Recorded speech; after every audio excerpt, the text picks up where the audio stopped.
Internet shutdown है क्या? एक ऐसी कार्रवाई जिससे आज की तेज रफ्तार दुनिया मानो रुक जाती है और सारे कामों पर स्पीड ब्रेकर लग जाता है, चाहे कंप्यूटर हो, फोन हो या कोई भी जरूरी तकनीक। सरकार जब यह किल स्विच दबाती है तो सब बेकार हो जाते हैं। दुनिया के किसी भी देश की तुलना में भारत में सबसे ज्यादा शटडाउन्स हुए हैं। जहां इंटरनेट शटडाउन से भारत के लोगों की रोजाना की जिंदगी और बिजनेस पर असर दिखता है, वहीं लोगों के संवैधानिक अधिकारों का भी इससे गंभीर नुकसान होता है। इतना ही नहीं, मानवाधिकारों की रक्षा करने वाले लोगों को जो परेशानियां होती हैं, उसका तो अंदाजा भी नहीं लगाया जा सकता। इन वीडियो सीरीज में इसी बात पर चर्चा की गई है कि इंटरनेट शटडाउन की वजह से मानवाधिकार कार्यकर्ताओं को कैसी कैसी मुश्किलों का सामना करना पड़ता है। दुनिया में अभी तक हुए इंटरनेट शटडाउन्स में से 70% सिर्फ भारत में हुए हैं, जहां इनमें से ज्यादातर थोड़े समय के लिए ही किए गए थे। वहीं एक बार कश्मीर में भारत सरकार ने 200 दिनों तक इंटरनेट बंद रखा था। हाल के दिनों में बार बार होने वाले इंटरनेट शटडाउन्स तो यही इशारा कर रहे हैं कि आने वाले सालों में इंटरनेट शटडाउन्स के और भी ज्यादा मामले देखने को मिल सकते हैं। कई बार इन शटडाउन्स को लगाने के पीछे सरकार का यह तर्क रहता है कि ऐसा राष्ट्रीय सुरक्षा के लिए किया गया है, पर अगर सरकार पर लगे गंभीर आरोपों की माने तो सरकार ने नागरिकों को प्रदर्शन करने और अपने अधिकारों की मांग करने से रोकने के लिए ये कदम उठाए हैं। एक सच यह भी है कि इन शटडाउन से मानवाधिकार कार्यकर्ताओं को गंभीर नुकसान हुआ है। कई बार तो इन शटडाउन्स ने इन मानवाधिकार रक्षकों को इस हद तक परेशान किया कि वे अपनी पत्रकारिता, कानून और समाज सेवा से जुड़े कार्य भी ठीक तरह से पूरे नहीं कर पाए।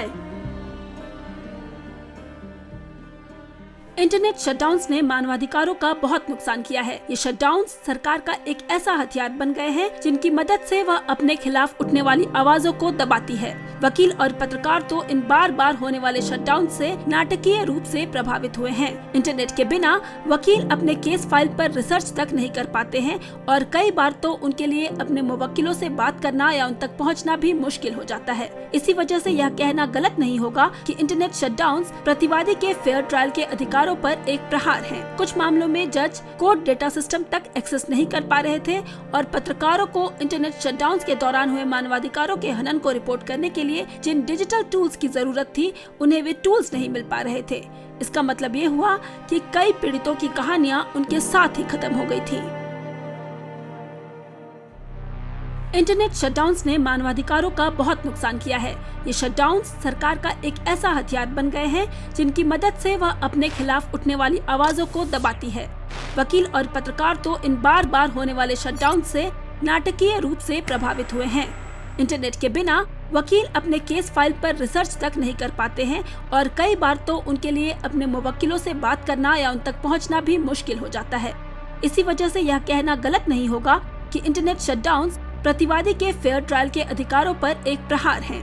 कुछ मामलों में जज कोर्ट डेटा सिस्टम तक एक्सेस नहीं कर पा रहे थे और पत्रकारों को इंटरनेट शटडाउन्स के दौरान हुए मानवाधिकारों के हनन को रिपोर्ट करने के लिए जिन डिजिटल टूल्स की जरूरत थी, उन्हें वे टूल्स नहीं मिल पा रहे थे। इसका मतलब ये हुआ कि कई पीड़ितों की कहानियां उनके साथ ही खत्म हो गई थी।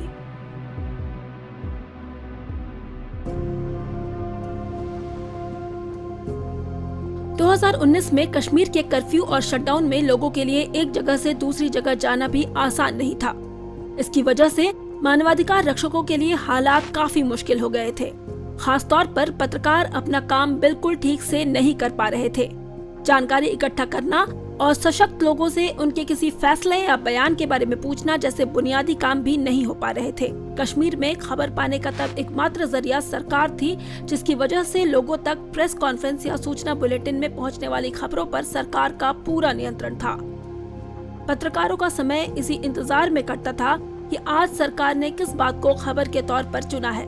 आखिर में होता यही था कि कई खबरें और मानवाधिकार हनन की कई कहानियां कभी रिपोर्ट ही नहीं की जा सकी और हमेशा के लिए खो गईं।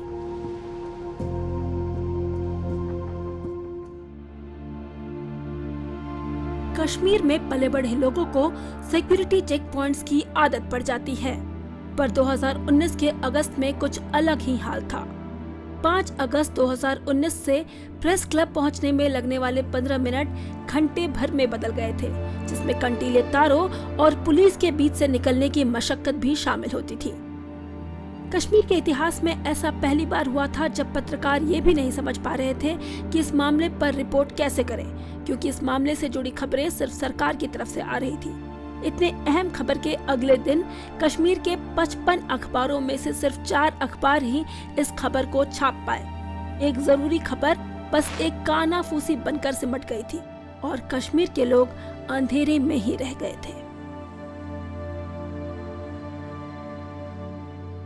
एक हफ्ते पहले कश्मीर में इंटरनेट शटडाउन लगा दिया गया था और हम बाहरी दुनिया से पूरी तरह कट गए थे। अब हम लाइन लगा के अपनी बारी का इंतजार कर रहे हैं ताकि हम अपनी स्टोरी फाइल कर सकें। एक पत्रकार होने के नाते हमें सरकार द्वारा मीडिया की मदद के लिए बनाए गए सेंटर में जाना होगा, वहाँ रखे रजिस्टर में अपना दस्तखत करना होगा, अपनी ID दिखानी होगी और वहाँ मौजूद सुरक्षा अधिकारियों की निगरानी में अपना काम करना होगा। यहाँ सिर्फ 4 कंप्यूटर, 1 फोन और रुक रुक के चलने वाला इंटरनेट है, पर हमारे लिए फिलहाल यह भी बहुत है, क्योंकि इंटरनेट ना होने से तो रुक रुक कर चलने वाला इंटरनेट भी अच्छा ही है। सवाल यह नहीं है कि हमारे काम पर नजर रखी जा रही है, बल्कि सवाल यह है कि हम पर कितने तरीकों से नजर रखी जा रही है। हमें अब जिन 2 विकल्पों में से चुनना था वे थे इस निगरानी में अपना काम करना या अपना काम बिल्कुल ही न करना। हमारे पास आगे बढ़ने के अलावा कोई रास्ता नहीं था। माना हम पर नजर रखी जा रही है, पर आवाज तो बंद नहीं है। 5 अगस्त 2019 के इंटरनेट शटडाउन के बाद जम्मू कश्मीर के जेल में बंद कई लोगों को चुपके से दूसरे इलाकों में भेज दिया गया था। आमिर, जो एक वकील और एक्टिविस्ट हैं, उनका एक रिश्तेदार भी जेल में था जो अचानक से गायब हो गया था। आमिर का परिवार महीनों तक गुस्से में जीता रहा, पर लॉकडाउन और ब्लैकआउट की वजह से वे कुछ नहीं कर पा रहे थे। आखिर में आमिर ने दिल्ली तक का सफर तय किया, जहां उन्हें अपने कुछ खास लोगों की मदद से पता चला कि उनके रिश्तेदार को अब उत्तर प्रदेश में रखा गया था। आमिर की मेहनत से उनके रिश्तेदार की कहानी तो दबाई नहीं जा सकी, पर क्या दूसरे कैदियों के घर वाले भी ऐसा कह पाएंगे? वैसे तो कश्मीर ने भारत का सबसे लंबा इंटरनेट शटडाउन देखा, पर शटडाउन का इस्तेमाल सिर्फ कश्मीर में ही नहीं किया गया था। देश के दूसरे हिस्सों में लगाए शटडाउन्स को अलग अलग तर्कों से सही साबित करने की कोशिश होती रही है, जैसे कभी बच्चों को परीक्षा में नकल करने से रोकने के बहाने, तो कभी सरकार की नीतियों के खिलाफ होने वाले विरोध प्रदर्शन को बंद करने के लिए। राजधानी दिल्ली जैसे बड़े शहर भी इंटरनेट शटडाउन्स के दंश से बच नहीं सके। नागरिकता कानून और कृषि कानूनों के दौरान होने वाले विरोध प्रदर्शनों से भी शटडाउन्स की मदद से ही निपटा गया। सरकार का कहना था कि ऐसा सुरक्षा की दृष्टि से किया गया था, पर कुछ आलोचकों की माने तो सरकार ने इन शटडाउन्स का इस्तेमाल प्रदर्शनों को दबाने और लोगों के अभिव्यक्ति के अधिकारों को सीमित करने के लिए किया था। इंटरनेट शटडाउन के दौरान आसान दिखने वाले काम भी मानवाधिकार रक्षकों के लिए साहस और कर्मठता की चुनौती बन जाते हैं। जैसे जब दार्जिलिंग के एक पत्रकार के पास अपनी खबर भेजने के लिए इंटरनेट उपलब्ध नहीं था, तो उन्हें जियो हिल की चढ़ाई करनी पड़ी ताकि उन्हें पड़ोसी राज्य सिक्किम से काम चलाऊ कनेक्शन मिल सके और वे अपनी स्टोरी भेज सके। या फिर तब जब श्रीनगर के पत्रकार ने एक चैनल के ब्रॉडकास्ट वैन में लिफ्ट लिया ताकि वे अपने लैपटॉप स्क्रीन से स्टोरी की रिकॉर्डिंग दिल्ली में न्यूज डेस्क को भेज सके। या फिर जब एक मेडिकल स्टूडेंट को ट्रेन में 30 किलोमीटर का सफर तय करना पड़ा ताकि उन्हें अपने एक अहम परीक्षा के नतीजे देखने के लिए इंटरनेट से जुड़ा कंप्यूटर कुछ मिनटों के लिए मिल सके। सरकार जब इंटरनेट को अधिकार की जगह सुविधा समझने लगती है, तो आम आदमी को ऐसी ही कीमत चुकानी पड़ती है।